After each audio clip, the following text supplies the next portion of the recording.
Behind the wheel of a sleek car, I weave through Bel Air's upscale verdant lanes. I pull up to a massive gate, the letter A boldly etched into the metallic surface. As it groans open, Arlo's modern mansion emerges, a stunning fusion of glass, steel, and stone. Its design seamlessly merging indoors and outdoors. In the vibrant courtyard, a clear fountain dances amidst the sea of colorful blooms, tall palms swaying above, creating a tropical canopy.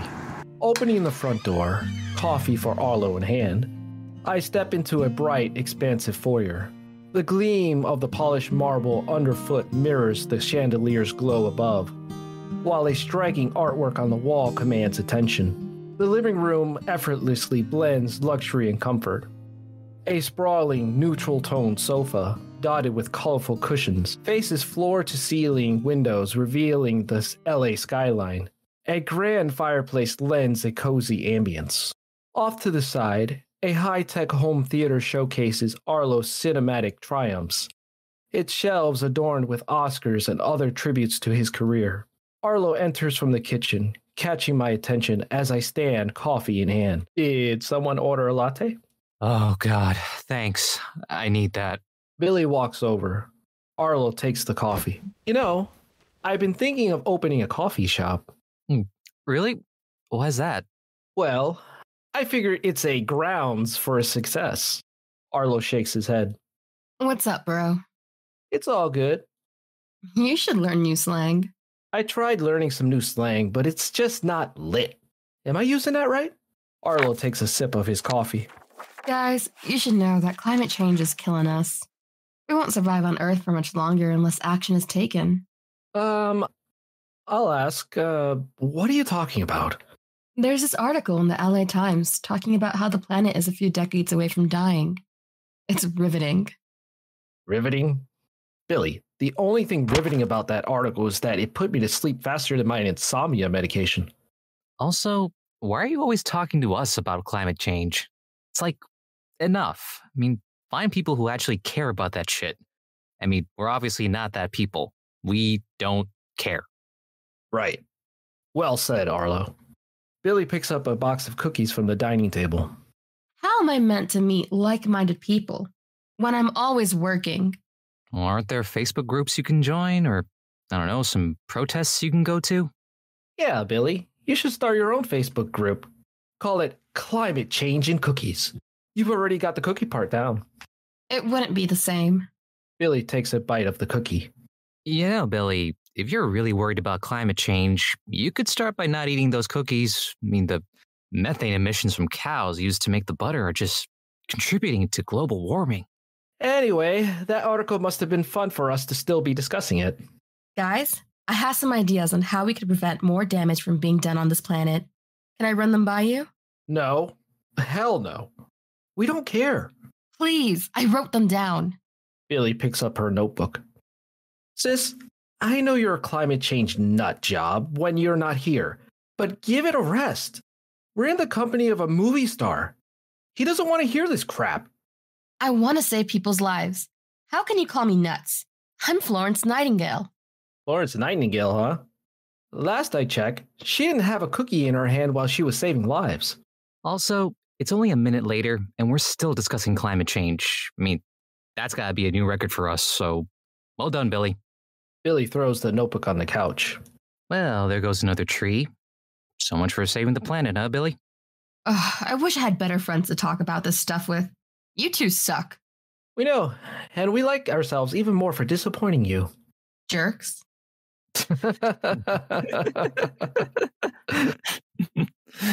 Well, at least we're eco-friendly jerks.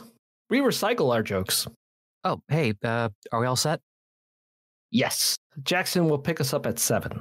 Billie picks up a pen and grabs her notebook. What's going on? I don't have anything planned for you in my diary today. Well, Billie, it's not like we're on a TV show. We don't need to be scheduled. And what I'm doing is none of your business. It's a private affair, off the book stuff. Yeah, get a life, sis. Billie glares at us. All right, I need to know what you two are up to. If it's about your career, I should know. I'm your PA. I have to know. Billie, if we told you, we'd have to make you sign a non-disclosure agreement. And last I checked, I think we ran out of those last week. Oh boy. Here comes the OCD type obsession. I'm being serious. I need to know what you're hiding from me. It's my job. Arlo heads toward the kitchen. We follow him. I'm not telling you. Just mind your business. If you're going out on a date, I don't need to be consulted. You're welcome to date anyone you'd like. I don't mind. That's great, Billie. But if Arlo dates, we'll have to start calling you the third wheel. Why would you mind if he was dating someone? You've got a boyfriend. You have? Billie looks panicked. Look, this isn't about me. You two are working in tandem to keep secrets from me, and I hate it. You need to tell me what's happening tonight, or I'll... Or you'll get crazy. Yes, we know you, sis. We know how your mind works. Billie kicks the floor with her foot. Will you tell me, yes or no? No. Leave us alone. We've got a lot to talk about in your office. Let's go. Yeah, let's. Arlo and I head off to his office. Don't worry, Billie. We'll send you a postcard from the land of secrets. I will get to the bottom of this. Billie, if you keep digging, you'll hit China. Careful, Billie. You'll start a windstorm with that heavy sighing. We close the office door.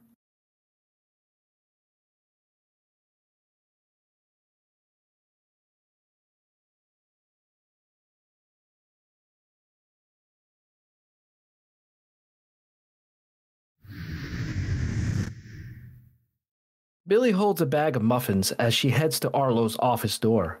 She stops at the door and puts her ear to the door to listen. She looks frustrated. Damn it, I can't hear anything. A beat and then the door opens. Arlo stands.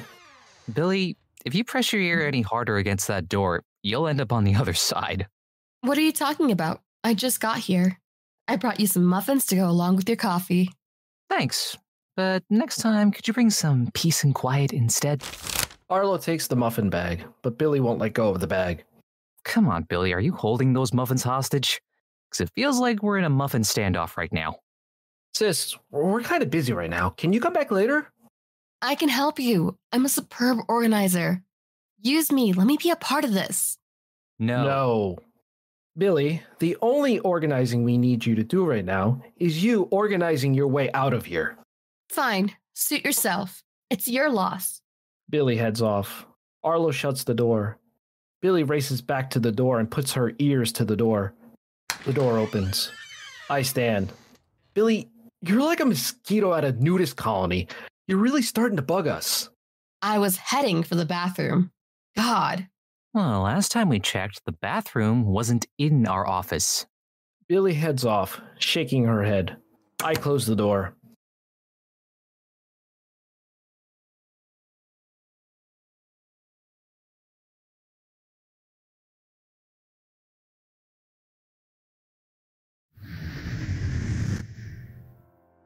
Arlo and I walk out of the office. I'll tell Leo and Greta about the change to the plans. They'll rally the other guys into action. It should clear it up. Billie appears out of nowhere. Ah! Who do we know is called Greta and Leo? Okay, that's settled. You're a mad woman. I'm not. Answer my question. I'll tell you again. Leave us alone. I've got a commercial shoot to attend. A commercial? Billie stares at us, not believing a word. Yes, Billie, a commercial shoot. It's like a photo shoot, but with less glamour and more product placement. You don't have a commercial shoot, dumbass. That's a lie. I know your diary. Where are you really going? Spill. Sis, if you're not too careful, we'll get a restraining order put on you. Arlo and I head off. Billie takes out her cell phone. She makes a call to Arlo's mom, who's her son's agent. Yes, hi Liz. It's Billie. Billie, your son's PA? Your only client's PA. The Billie that your ex-husband hit on at your wedding just before you said your I do's. Yes, that Billie. Billie rolls her eyes. So, do you know what your son's up to today? Jesus, I know you had that stillborn baby. I obviously didn't mean that son. Arlo? I meant Arlo. Yes, what's Arlo up to today? You don't know. Yes, I know I'm his PA, but he's not telling me anything. I thought he would have told you. Never mind. Can you not tell him that I called you? What's my name? It's Kelly. My name is Kelly. Goodbye. Billie hangs up. Time to call in the big guns. And by big guns, I mean a guy with a magnifying glass and a knack for finding lost cats.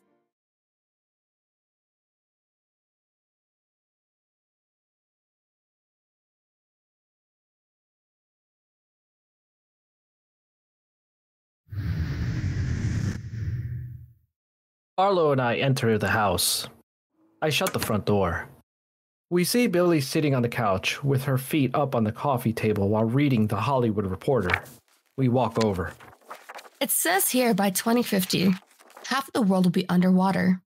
I knew I should have invested in that inflatable furniture company. Hey, Florence Nightingale, we have a bone to pick with you. And no, it's not a dinosaur bone.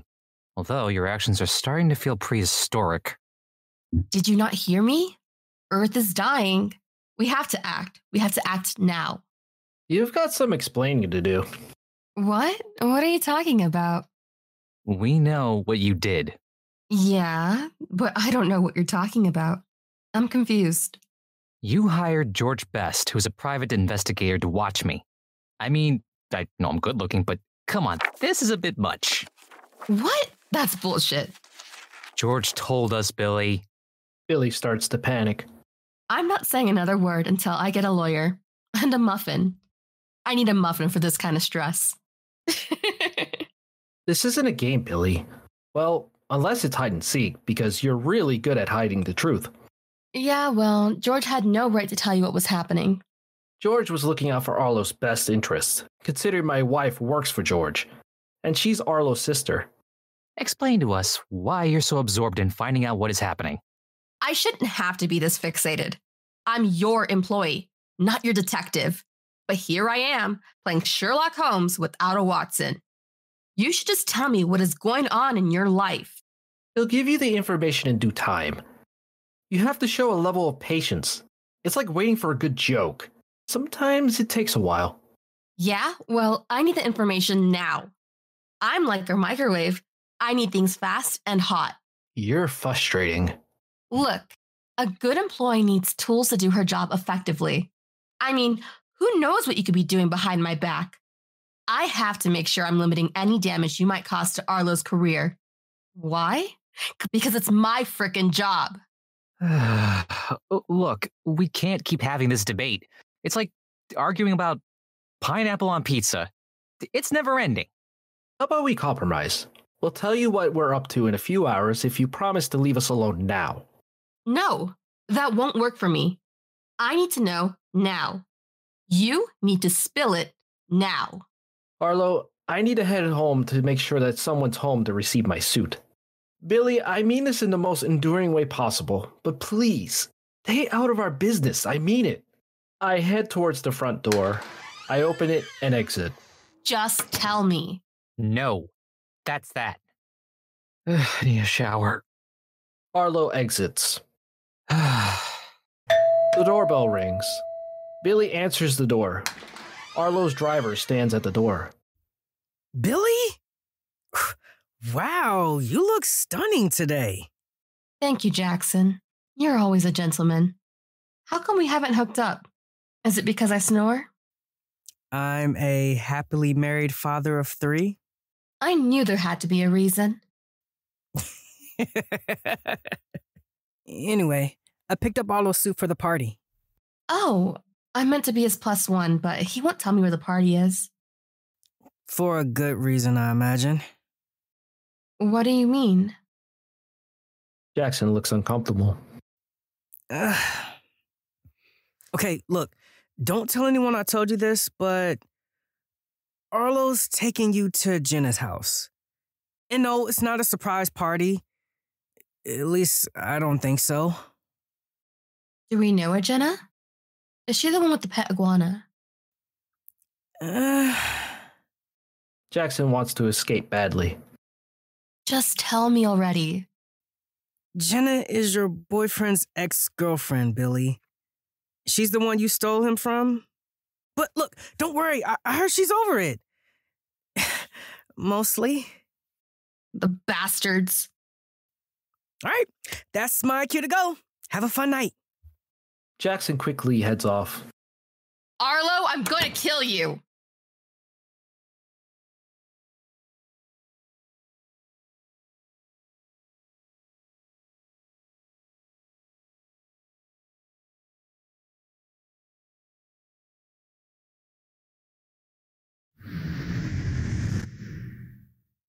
Billie bangs on the bathroom door. Inside the bathroom, Arlo puts a towel around his waist.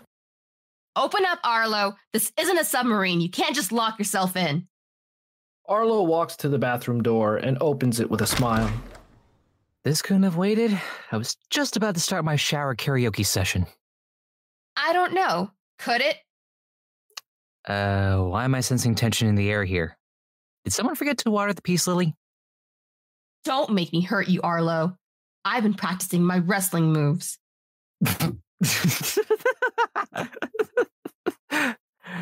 Billie steps up to him. And you're being serious. Yeah, I can tell because you got your serious face on. Arlo backs up. Okay, why are you upset? What have I done? You fucking tell me. Well, I'm not a mind reader. Just tell me. Well, a little birdie tells me you're taking me to a party. And by a little birdie, I mean a 6-foot-tall driver named Jackson. Who? That mutual friend also tells me you're taking me to Luke's ex-girlfriend's house for that said party. Jesus, I knew I should have gone with carrier pigeons. Why? Was our mutual friend wrong?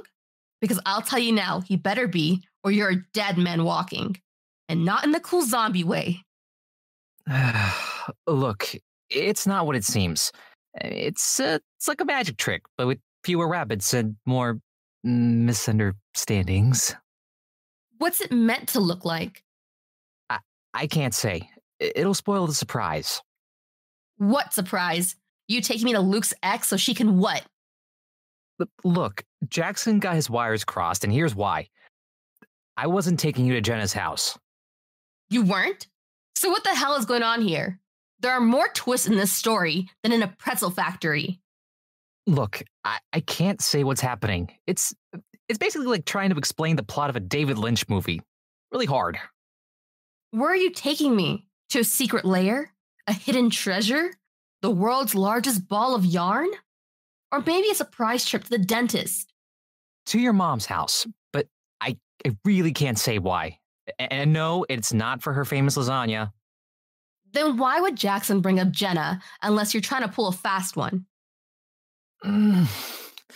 As you know, Jenna is a dress designer from Gucci. I had her make you a designer dress. It's so fancy, it even has its own zip code. I'm still none the wiser to why Jackson would mention her name. Jackson earlier took me to her house to pick up your dress for the party. That's why her name was mentioned to you. And what sort of party am I meant to be attending? And why hasn't anyone mentioned it to me before? I'm not at liberty to say. I really can't. It's going to ruin everything. It's like telling you the end of a movie before you've even seen the opening credits. Just tell me already. Like I said, I can't say. If you won't, then I won't go to the party. You'll just have to go alone. And you'll have to eat cake all by yourself. Hey, do you know how hard I worked to organize this? Do you know people had to take time out of their work schedule to attend this party? Not my problem. It's you they'll blame if I can't go. So I'm in the clear. No, you have to be at the party. Great. So tell me what sort of party I'm going to. And this drama ends here. Arlo glares at Billie. Billie is stubborn and determined to find out the truth. She won't let it go. Don't make me do this. Just tell me. You know what? I was taking you to a surprise birthday party, which you've kindly ruined. I hope you're happy. And no, you can't have your cake and eat it too. You were going to throw me a surprise birthday party? Yep. Your birthday is in a week, and Max and I thought we'd get a head start on it. We also thought we'd get my friends Leo and Greta to attend that party, but, well, guess what? You've ruined it all for us. Seriously, who do we know who's called Leo and Greta? Arlo stares at Billie until she gets it. Oh no. That's right. Leo DiCaprio and Greta Thunberg were going to attend the party because, guess what? They're crazy just like you when it comes to climate change. And you've been hinting you want to talk to more people about environmental issues, and idiot here thought he'd hook you up. Well done, idiot. Shouldn't have bothered. Thanks for wasting time. Arlo grabs Billie's arm and leads her to the door. Wait, Arlo, I'm sorry for ruining the surprise. I didn't mean to. Arlo pushes Billie out of the door and closes the door. Arlo, please, I'm sorry. The shower is turned on in the bathroom.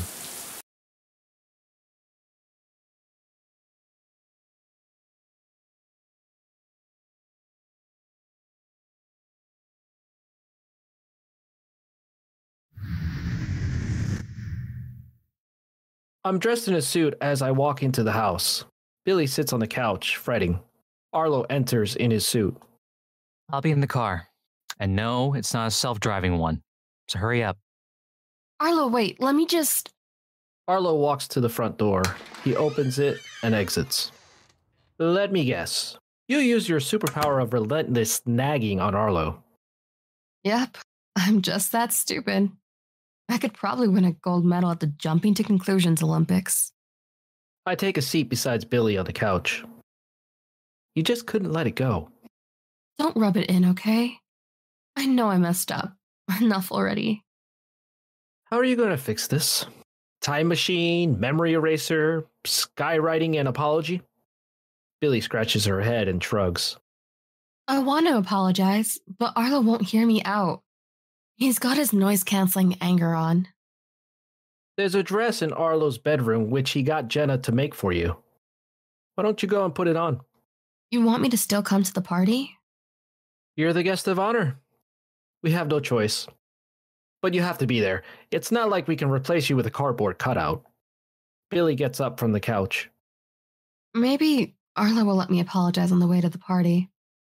Or maybe he'll throw me out of the moving car. It's a toss-up. Maybe. We'll have to see. Billie walks off.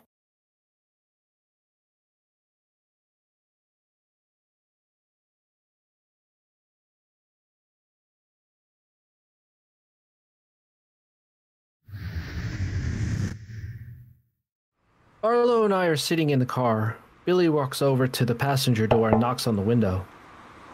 Billie is dressed in a white satin dress. Her hair and makeup look flawless. Arlo's eyes are fixed on her eye-catching dress. Billie wouldn't look out of place on a catwalk. Billie? You look stunning. Like a supermodel who got lost on the way to the runway. Don't look so surprised. I can scrub up nicely when I put in the effort. Or when I have a designer dress and a team of makeup artists. Wow. All right, buddy. Stop staring. Billie opens the car door. She takes a seat at the back of the car. So, I owe you both apologies. Arlo, you worked tirelessly to give me one of the greatest surprises of my life. And I spoiled it by figuring out what it was, so for that, I'm extremely sorry. I promise next time I'll be more clueless. Your apology is accepted. Moving forward, I promise to be less obsessed about what you're up to. I'll limit my stalking to only 5 times a day. Well, I doubt you're capable of that feat, but it's nice to hear you say it anyway. As a promise to slap you if you keep staring at my boobs. I know they're fabulous, but my eyes are up here, buddy. Sorry. Arlo averts his eyes. You really do look beautiful tonight. Yeah, well, I really wanted Leo to notice me.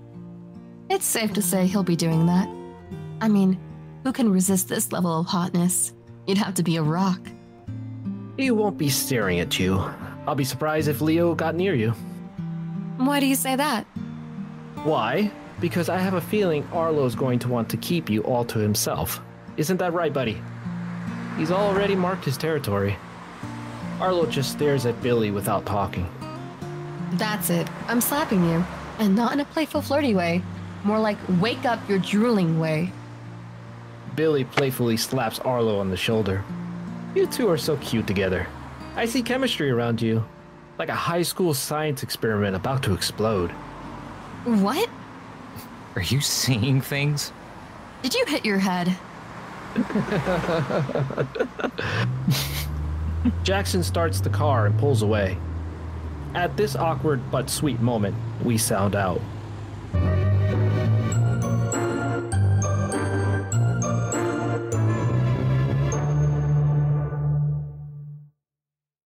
Heartstrings and Hollywood was voiced by Paranoia and Nelson Zapata Correa and Chakri Matayanand. The show was written, produced, and directed by Joao Encita.